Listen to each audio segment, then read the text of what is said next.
Baik, selamat berjumpa dengan saya, Lambertus Pramudia Wardana, untuk materi topologi jaringan, kelas 8 mata pelajaran informatika.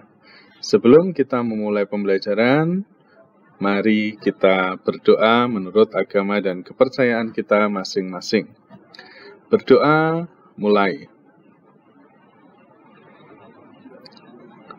Berdoa selesai. Topologi jaringan merupakan tampilan fisik jaringan yang menggambarkan penempatan komputer-komputer di dalam jaringan dan bagaimana kabel ditarik untuk menghubungkan komputer-komputer tersebut. Jenis-jenis topologi jaringan berdasarkan arsitekturnya. Yang pertama ada topologi star atau topologi bintang. Yang kedua, topologi bus atau linear. Yang ketiga, topologi ring atau cincin. Lalu topologi mesh. Dan yang terakhir adalah topologi tree atau pohon. Kita akan membahas masing-masing dari topologi ini. Yang pertama adalah topologi star atau topologi bintang. Jika Anda lihat di sini, di gambar ini, semua komputer, semua server masuk kabelnya ke dalam titik yang sama yang ada di tengah. Yang ada di tengah itu adalah switch hub. Lalu dihubungkan dengan kabel, kabelnya namanya kabel UTP. Nah, topologi star merupakan bentuk jaringan yang semua node terhubung dengan titik percabangan. Topologi ini paling banyak dipakai baik oleh perusahaan, kantor, warnet, maupun sekolah. Karakteristiknya, setiap node itu adalah titik, berkomunikasi secara langsung dengan central node. Central node di sini adalah switch hub. Traffic data mengalir dari node ke central node dan kembali lagi. Mudah dikembangkan karena setiap node hanya memiliki kabel yang langsung terhubung ke central node. Jika terjadi kerusakan pada salah satu node, maka hanya pada node tersebut yang terganggu tanpa mengganggu jaringan lain. Dapat digunakan kabel lower karena hanya menghandle satu traffic node dan biasanya menggunakan kabel UTP. Ini adalah contoh gambar konfigurasi yang di central node-nya. Yang ini adalah switch hub-nya, lalu ini ada kabel-kabel UTP yang masuk. Diberi keterangan ada Ethernet 0, Ethernet 1, Ethernet 2, dan seterusnya. Lalu, ini adalah gambar dari kabel UTP. Kabel UTP yang Cat6. Di dalam satu kabel ini ada 8 kabel. Ada 8 kabel dengan kombinasi warna dan kombinasi pengaturan yang berstandar internasional. Jadi, nanti menyambungkan kabelnya tidak asal konfigurasinya, itu sudah ada kesepakatan internasional. Nanti akan kita bahas pada materi berikutnya.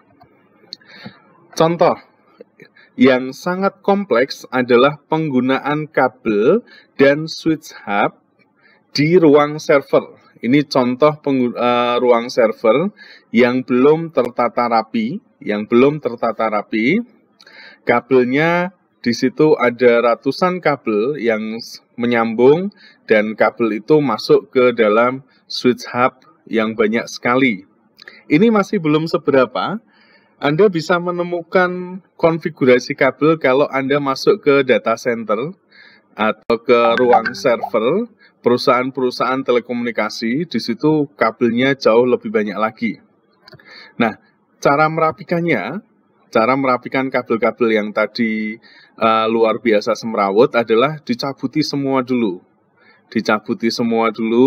Sampai benar-benar bersih. Switch hub-nya sudah tidak ada kabel yang masuk.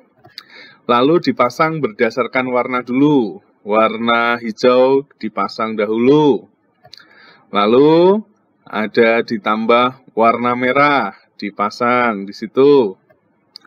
Lalu warna biru dimasukkan. Ini dirapikan pakai klem segala macam. Ini sudah hasil akhirnya. Jadi kalau pemasangan yang tidak teratur itu akan menyusahkan yang mengelola. Lalu kelebihan topologi star, pemasangan dan perubahan jaringan sangat mudah dan tidak mengganggu jaringan lain. Paling fleksibel dalam perawatan, jika ada gangguan pada satu kabel maka tidak mengganggu jaringan lain, mudah mendeteksi kerusakan, kontrol terpusat pada satu node atau titik khusus, yaitu server atau hub. Jadi ini karakteristiknya, dia di situ sudah ada kontrol terpusat pada satu node atau titik khusus, yaitu server atau hub. Kekurangannya, yang pertama menghabiskan banyak kabel. Setiap workstation harus memiliki kabel masing-masing dan mempunyai hub pada terminal pusat. Jika node tengah mengalami kerusakan, maka seluruh jaringan akan terhenti. Yang kedua adalah topologi bus. Topologi bus merupakan topologi yang menggunakan satu kabel terpusat, di mana semua node terhubung dengan kabel tersebut. Jadi, kalau tadi topologi star, semua kabelnya masuk ke dalam satu titik node pusat, yaitu switch hub atau server.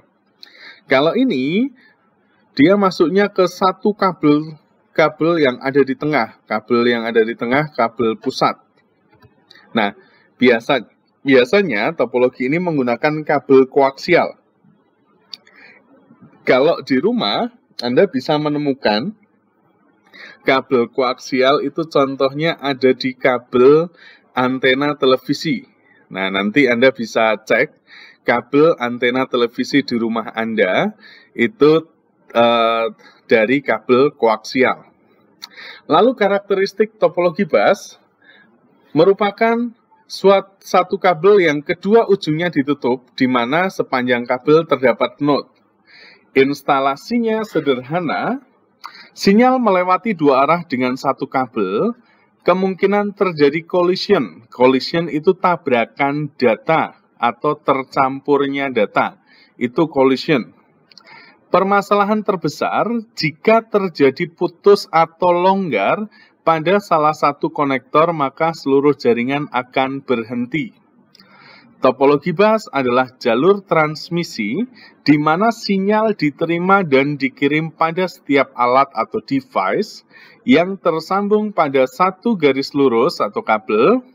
Sinyal hanya akan ditangkap oleh alat yang dituju, sedangkan alat lainnya yang bukan tujuan akan mengabaikan sinyal tersebut atau hanya akan dilewati sinyal.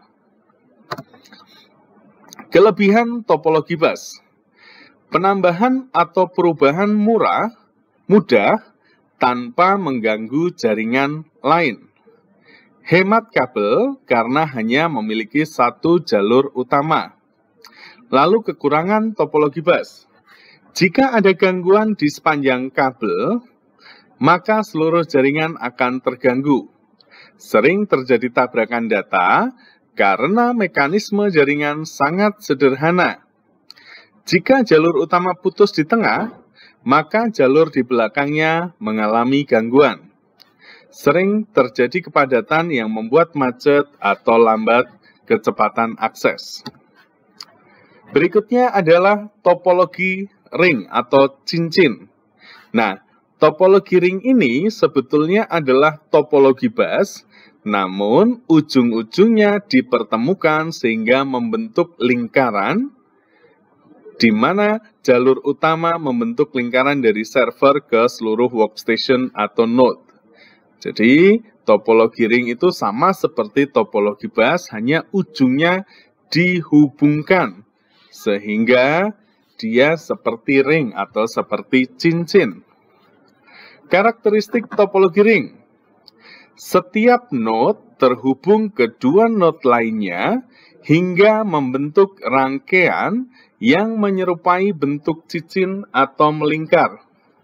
Pada topologi ini, setiap node berfungsi sebagai repeater. Repeater adalah penguat sinyal bagi node sebelum maupun sesudahnya. Kelebihan topologi ring, yang pertama hemat kabel. Tidak ada tabrakan data seperti pada topologi bus, karena data hanya akan dikirim oleh satu node pada saat yang bersamaan. Kekurangan topologi ring, pengembangan jaringan kaku. Jika ada gangguan pada suatu node bermasalah, maka seluruh jaringan akan ikut bermasalah karena seluruh node ikut mengelola informasi yang beredar. Lalu topologi mesh. Topologi mesh adalah bentuk topologi di mana semua node saling terhubung. Topologi ini hampir tidak pernah dipakai karena sulit dalam penanganan dan pemasangan serta perawatan. Jadi, kalau topologi mesh, komputer ini terhubung dengan semua komputer yang ada di sini.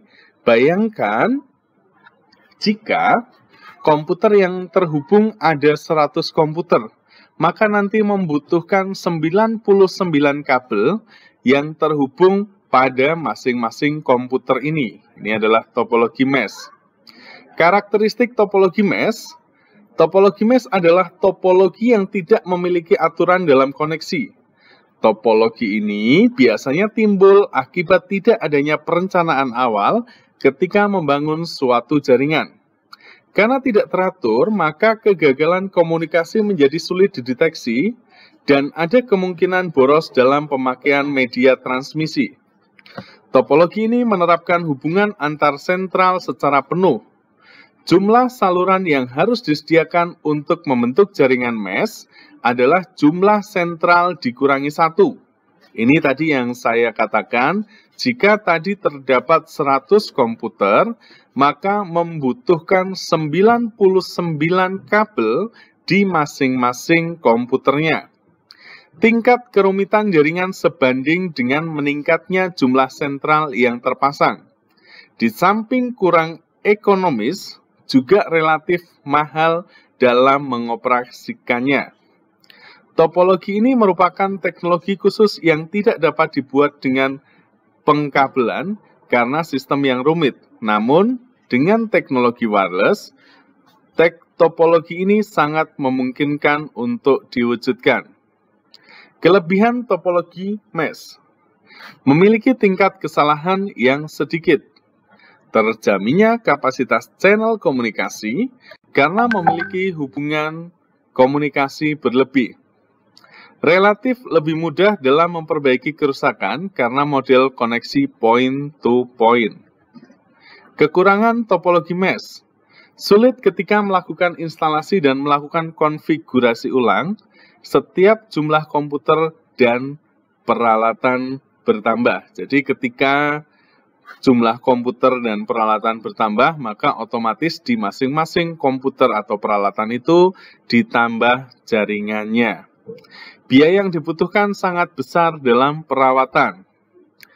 Lalu yang terakhir adalah topologi tree atau pohon. Topologi tree pada dasarnya merupakan bentuk yang lebih luas dari topologi star. Seperti halnya topologi star, perangkat atau node atau device yang ada pada topologi tree juga terhubung kepada sebuah pusat pengendali atau central hub yang berfungsi mengatur traffic di dalam jaringan. Jadi topologi tree itu seperti pohon. Maksudnya punya banyak cabang, tetapi semua terhubung dengan sentralnya menggunakan switch hub atau central hub. Lalu karakteristik topologi tree. Memiliki kabel utama yang sering disebut dengan backbone sebagai penghubung jaringan. Memiliki hierarki atau tingkatan dalam jaringan. Memiliki hub yang berperan sebagai pusat data serta kendali jaringan. Komunikasi data yang dilakukan dalam jaringan harus melalui hub atau pusat kendali. Kelebihan topologi tree mendukung untuk diterapkan pada jaringan komputer dengan skala besar. Pengembangan jaringan atau penambahan klien yang berada di bawah hub pusat dapat dilakukan dengan mudah. Identifikasi kerusakan pada jaringan serta isolasi jaringan dapat dilakukan dengan mudah. Jika salah satu klien mengalami kerusakan atau gangguan, tidak akan mempengaruhi klien lain. Manajemen data yang baik serta komunikasi terjadi secara point to point. Kekurangan topologi tree. Jika kabel utama atau backbone rusak, maka seluruh jaringan akan terganggu. Hub memegang peran penting dalam jaringan. Jika hub rusak, maka seluruh jaringan akan terganggu. Jika komputer yang berada di tingkat atas mengalami kerusakan atau gangguan, maka komputer yang berada di bawahnya juga akan mengalami gangguan. Biaya yang diperlukan dalam membangun jaringan ini lebih mahal, sebab menggunakan lebih banyak kabel dan hub. Konfigurasi dan pemasangan kabel pada jaringan tree lebih rumit dibanding topologi lain. Perawatan dalam menjaga stabilitas jaringan cukup sulit dilakukan, sebab terdapat banyak perancangan pada node. Kinerja jaringan serta aliran data lebih lambat, sebab komunikasi antar komputer tidak bisa berjalan langsung, namun harus melalui hub terlebih dahulu. Jika lalu lintas sangat padat, sebab melalui sebuah kabel utama atau backbone, sehingga kemungkinan terjadi collision atau tabrakan file data itu besar. Tetapi kalau kondisi sekarang, jalur backbone-nya biasanya menggunakan kabel FO. FO itu fiber optic. Itu kecepatannya sangat cepat, sehingga ketika menggunakan FO, kemungkinan collision-nya nanti menjadi sangat kecil. Tugas Anda nanti ada hubungannya dengan penugasan minggu yang lalu, yaitu Anda harus checking lagi data dapodik Anda. Yang belum mengisi, silahkan mengisi. Ini sifatnya wajib. Lalu yang sudah mengisi dan masih terdapat data yang keliru, silahkan isi ulang menggunakan link yang kemarin juga. Terima kasih. Penjelasan mengenai konfirmasi data, di mana ada beberapa anak yang harus mengisi ulang atau ada anak yang sama sekali belum mengisi ulang. Contohnya untuk kelas 8A, yang sudah mengisi baru ada 7 anak, absen 5, 10, 12, 14, 17, 19, dan 28. Untuk anak yang lain, jika Anda membutuhkan data Anda dikirimkan kepada kementerian, silahkan segera isi data Anda. Lalu, bagi yang sudah mengisi ini juga masih ada kekeliruan. Sebagai contoh, kelas 8A atas nama Muhammad Akbar Diski. Nomor induk siswanya masih keliru. Lalu, untuk berat badan dalam kilogram, ini yang betul berapa? 399 tidak mungkin, beratnya kok sampai 399 kilo. Lingkar kepalanya juga, kalau jarak masih mungkin, jumlah saudara, dilihat jumlah saudaranya, ada banyak sekali Anda itu. Nih, lalu untuk kelas 8B. Kelas 8B, terima kasih yang mengisi jauh lebih banyak daripada kelas 8A. Yang mengisi sudah 26. Ini masih ada juga data yang belum tepat. Contohnya milik Aula Datul. NIS-nya masih keliru. Lalu data milik Elga Afrisa. Elga Asrina, mohon maaf. Di sini jarak dari rumah itu 1000, apakah 1000 km? Berarti Anda jauh sekali dari sini. Lalu ada beberapa yang inputnya double, nggak apa-apa tapi. Ini Naura, NIS-nya masih keliru. Lalu Wita Aulia, NIS-nya juga masih keliru.